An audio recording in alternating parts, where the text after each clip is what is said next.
Fait que j'avais tellement d'orgueil que je me dis non mais je vais me débrouiller toute seule, comme j'ai toujours fait, ça marchera. J'ai rencontré une famille en Christ très aimante, qui accompagne et en fait qui te comprend parce que tu te rends compte qu'il y a des personnes qui ont vécu un peu des choses similaires à toi. Je me suis sentie libérée de mes fardeaux, je me dis waouh en fait c'est possible, je peux les confier à quelqu'un et il y a quelqu'un qui peut pardonner mes péchés, je peux me pardonner à moi, je peux le faire, je peux y arriver et ça a vraiment été une libération et ouais, je souhaite à tous ceux qui ont des fardeaux de connaître ça parce qu'il n'y a pas assez de mots pour le décrire.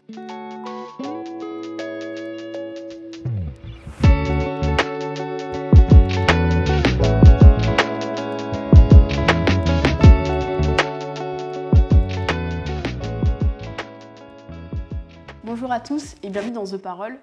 Aujourd'hui, on accueille Marine sur le thème de famille, une prison ou une chance. Bonjour Marine. Bonjour. Tu vas bien? Ça va et toi? Ça va, merci. Je suis contente de t'accueillir aujourd'hui dans The Parole pour écouter ton témoignage. Du coup, est-ce que tu peux d'abord te présenter, nous dire un peu dans quel cadre tu as grandi? J'ai 22 ans, je suis institutrice en vacation.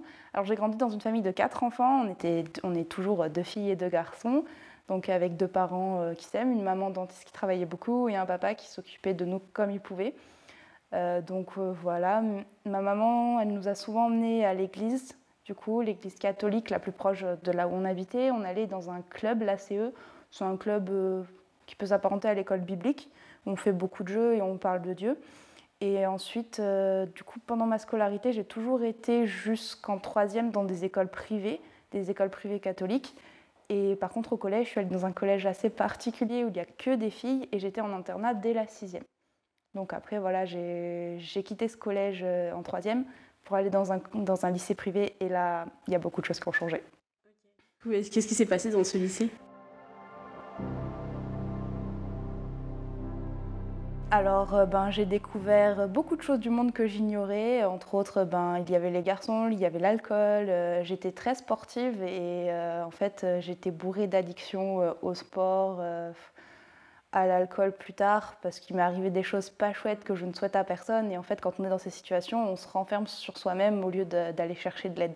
Quand on ne voit pas le bout du tunnel, on se dit qu'il n'y en a pas. Okay. Et est-ce que tes parents étaient au courant de tout ce qui t'est arrivé au lycée? Alors mes parents étaient au courant très tard parce que mes notes baissaient et en fait c'est un professeur qui s'en est rendu compte et qui du coup m'a posé beaucoup de questions, a posé beaucoup de questions à mes amis de l'époque et au final un jour j'ai craqué. Quand il a parlé d'abus sexuels, j'ai pleuré dans la classe et donc il m'a accompagnée pour aller en parler.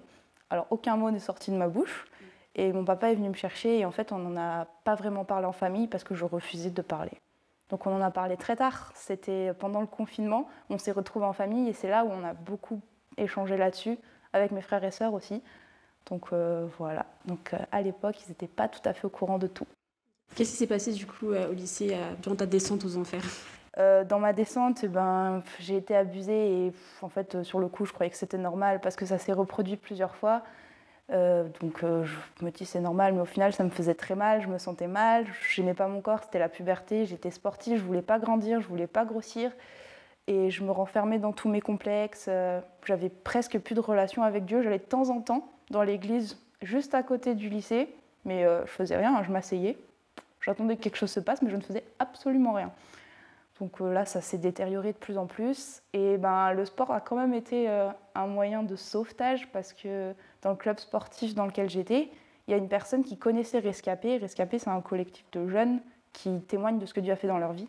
Et je suis re-rentrée en relation avec Dieu grâce à ça.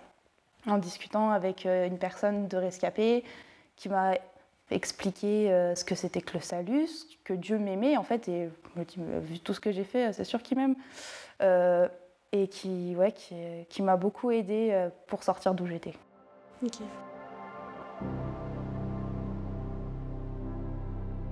Est-ce que tu penses que ce qui t'est arrivé, c'était un peu lié à ton cadre familial ou pas du tout? Ou est-ce qu'au contraire, ça t'a un peu maintenu Alors, je veux pas jeter la pierre à mes parents, ils ont fait tout ce qu'ils pouvaient, on était 4 enfants et mon frère avait besoin de beaucoup d'attention. Et je pense que je ressentais ce besoin d'attention de mon frère, donc je me dis je vais rien leur demander, je vais pas demander du temps pour moi, donc je leur parlais pas et je leur demandais jamais rien parce que je voulais me débrouiller toute seule. Je pense que l'orgueil était très présent, donc je pense que mon cadre familial a un petit peu joué parce que je ressentais qu'il y avait des tensions dans ma famille et je voulais pas en ajouter davantage. Et oui, après, il y a aussi ma part qui fait que j'avais tellement d'orgueil que je me dis non, mais je vais me débrouiller toute seule, comme j'ai toujours fait, ça marchera. En fait, là, non, ça marchait pas du tout. Est-ce qu'il y avait un peu une rivalité entre ton frère et toi? Oui, j'ai toujours été très jalouse de mon frère parce que je sentais que mes parents l'accompagnaient, enfin principalement ma maman, elle faisait de son mieux pour lui et que je me rendais compte qu'il avait des facilités pour aller faire ses études que moi j'avais pas parce que je faisais style là mais je me débrouille toute seule, j'ai pas besoin de votre aide. Donc il y avait aussi de ma faute, mais ouais, j'en ai toujours beaucoup voulu. C'est triste, mais aujourd'hui, mon frère, il a encore besoin d'être sauvé. Il n'est pas converti et il vit une période très difficile de sa vie. Il a coupé les ponts avec la famille. Et bon, des fois, je m'en veux, mais je remets tout au Seigneur parce que je sais que en fait, c'est lui qui peut le sauver et que voilà, il a une autre famille qui lui tend les bras. Il n'y a plus qu'à accepter. Et du coup, tu as rencontré cette personne à Rescapé. Oui. Et qu'est-ce qui s'est passé après Rescapé? Alors, il y a déjà eu beaucoup de choses entre-temps parce que prier à haute voix, oh là là, c'était compliqué. Je n'acceptais pas de sortir un mot de ma bouche. J'étais très renfermée, très muette en fait. Je pense qu'elle a eu beaucoup de patience, la personne qui m'a écoutée, enfin, dire quelques mots. Et elle m'a accompagnée dans cette nouvelle vie de foi, cette nouvelle relation avec Dieu. Et en fait, je me suis sentie libérée de mes fardeaux. Je me dis, waouh, en fait, c'est possible, je peux les confier à quelqu'un. Et il y a quelqu'un qui peut pardonner mes péchés, et je peux me pardonner à moi, je peux le faire, je peux y arriver. Et ça a vraiment été une libération. Et ouais, je souhaite à tous ceux qui ont des fardeaux de connaître ça parce que il n'y a pas assez de mots pour le décrire, quoi. Et après, tu as envie de donner toute ta vie à Dieu et de dire « Ah ouais, mais tu as fait tout ça pour moi ». Enfin, cette grâce, elle est vraiment... Enfin, j'arrive pas toujours à tout saisir. Du coup, tu t'es convertie et tu as rencontré une famille en Christ, en quelque sorte. Exactement, j'ai rencontré une famille en Christ très aimante, qui accompagne et en fait qui te comprend parce que tu te rends compte qu'il y a des personnes qui ont vécu un peu des choses similaires à toi et c'est plus facile d'en parler, je trouve, avec des personnes qui ont vécu ça.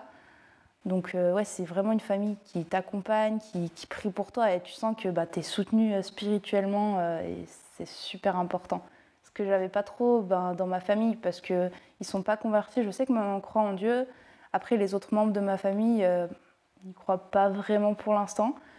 Donc c'était un peu compliqué d'être comprise sur tous les points.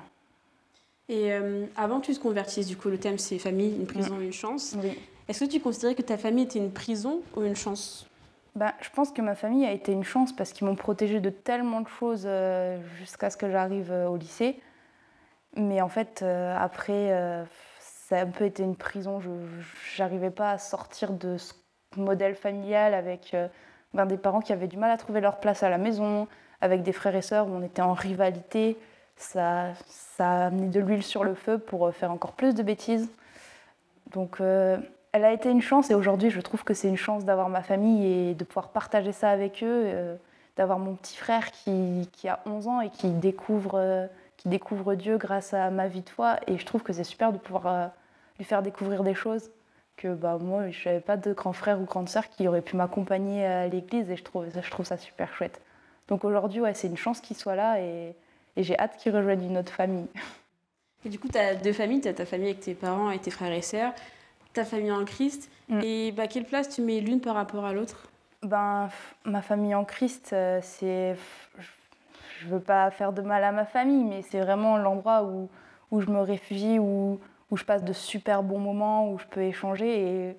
Et ma famille de sang, mes parents et mes frères et sœurs, c'est une famille vers laquelle j'arrive pas toujours à tout dévoiler, à expliquer en fait cette relation que je peux avoir avec Dieu, ces choix de vie.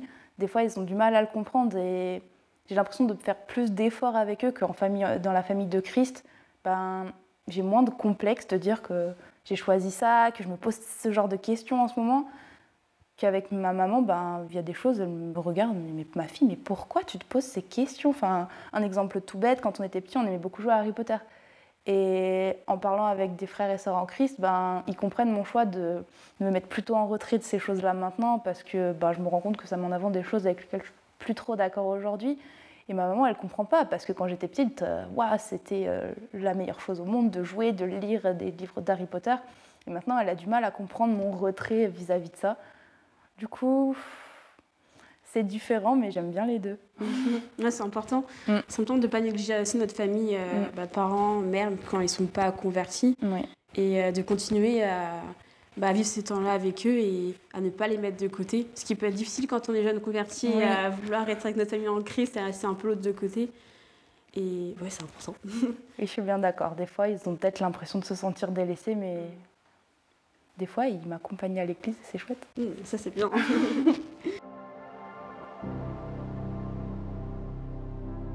Est-ce que tu as un verset que tu aimerais nous partager par rapport à ce thème? Oui. Tu peux l'apprendre.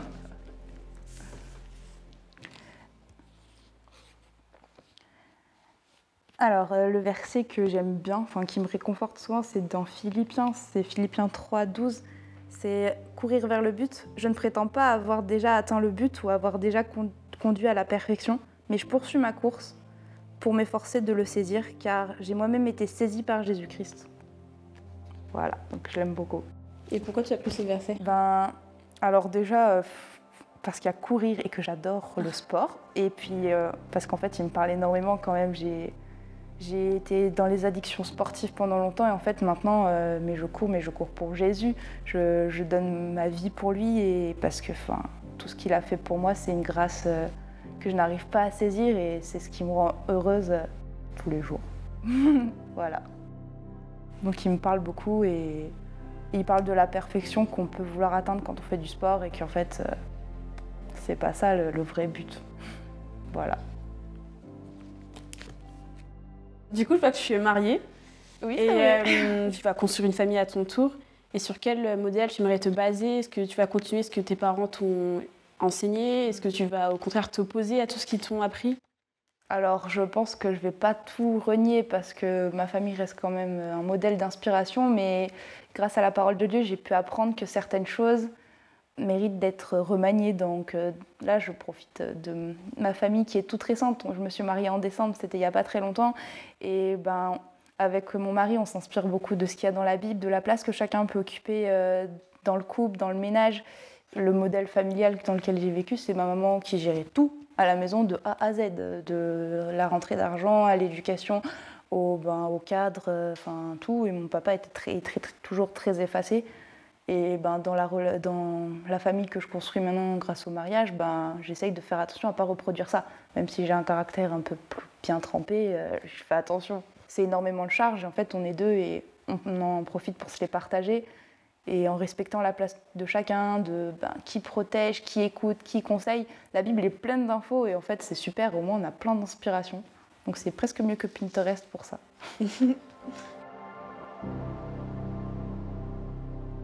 Et qu'est-ce que tu aimerais dire à des jeunes qui seraient dans la même situation que toi à l'époque, ou même des jeunes convertis qui auraient un peu tendance à négliger leur famille, à les mettre de côté? Qu'est-ce que tu aimerais leur partager? Pour ma part déjà, tout ce qui était jalousie en fait, ça n'est plus d'actualité, donc j'arrive à facilement passer de bons moments avec ma famille. Il y a moins de rancœur, de mauvaises sensations quand je suis avec eux. J'ai vraiment envie de profiter d'eux et de passer du bon temps avec eux.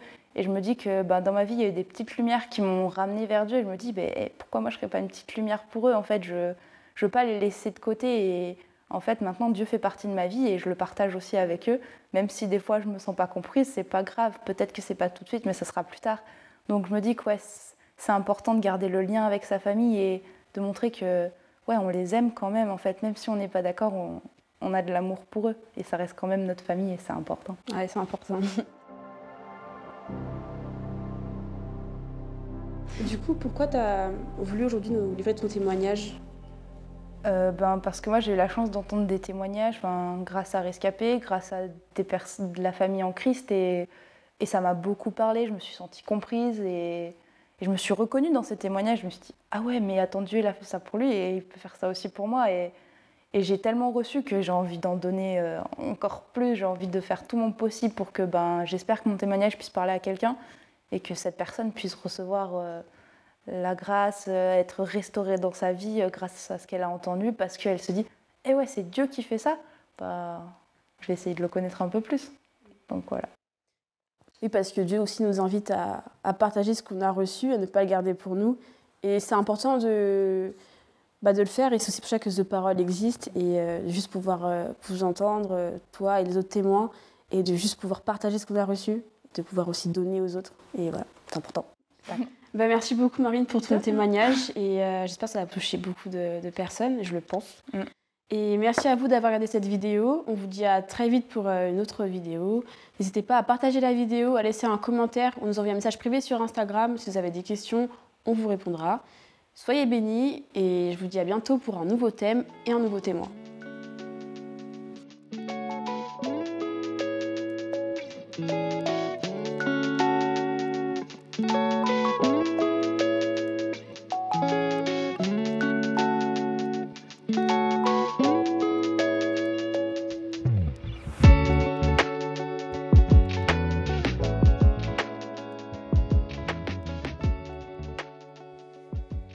J'ai développé une envie de rencontrer Dieu. Il fallait que je reprogramme tout mon cerveau selon la Bible. Quand on est dans ces situations, on se renferme sur soi-même au lieu d'aller chercher de l'aide. Dieu, il ne souhaite pas, c'est pas lui qui nous envoie le mal, c'est pas lui qui nous envoie la mort. Il n'y a rien de plus grand que le pardon de nos péchés.